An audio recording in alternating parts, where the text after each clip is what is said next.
Hello, this is meteorologist Todd Jacobian here with a quick update on this Monday morning, just examining the only model that really shows this. And I don't want to cause any panic out there if you read the blog post below, but I just want to show you what I'm looking at because the 12Z GFS continues this trend. Again, I'm skipping past the midweek heavy rain and going straight to the weekend.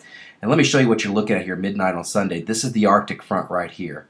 It's past Arkansas, and you have heavy rain along it. So you got temperatures falling for most of the afternoon on Saturday into the evening, and the rain along and even a little bit behind the frontal boundary. This right here is the rain-snow line, basically the 540 line. That's where the air is deep enough that if it's precipitating, you're getting snowfall. Now, notice how these are tightly packed here. This is air that is not cold enough to support snow, but then you have to look at surface temperatures to see what they're doing, because a lot of times Arctic air is very shallow. It is not deep. And you need deep air, deep cold air for snow production.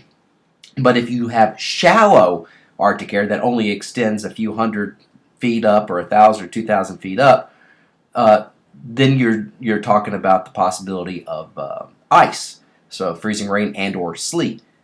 There's upper level energy hanging back, if you look at the upper level charts on the GFS, and this is again midnight on Sunday. I want you to watch as this upper level energy pulls out. Watch what happens again. Here's the frontal boundary. Watch what happens behind the front as it pulls out as I advance the map. See that? This is by Sunday morning, next Sunday morning at 6 o'clock. Look at the precipitation breaking out in Texas. And then by noon on Sunday, look how it rockets into Arkansas, and we're covered up with precipitation. This here would be in the form of snow, and depending on the surface temperature, it's going to be a cold rain, but then you have to watch for the possibility of freezing rain and or sleet in this area. Again, this is just one computer model showing this, and then it exits. All right, so you can see, watch this, it goes boom, boom. You see that in Texas as the upper level energy comes rolling out, and then it flies past Arkansas. Now, let me show you surface temperatures, okay? This is, again, according to the new model. This is at midnight on Sunday. All right, here's the 32-degree line. Again, back here is where it's cold enough to support all snow. But here's the surface 32-degree line edging into northwest Arkansas. You see how tightly packed these isotherms are? The front's just past Arkansas, but you have a tremendous temperature gradient where it's in the upper 50s across southeast Arkansas to the lower 30s across the northwest. That's at 6 o'clock, or rather at midnight on Sunday. Look what happens on Sunday morning at 6 a.m. The cold air continues to bleed. That's the freezing line. It's not central Arkansas here, but a lot of times the models will underestimate Arctic air.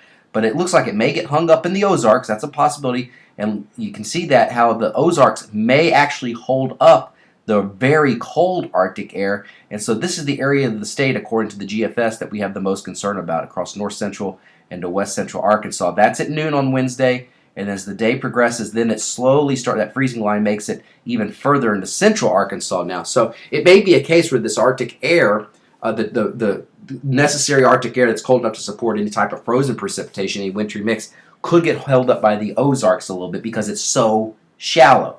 Again, one computer model, and I just wanted to throw that out there for everybody to look at. Again, do not panic. Do not pass go. Do not collect $200.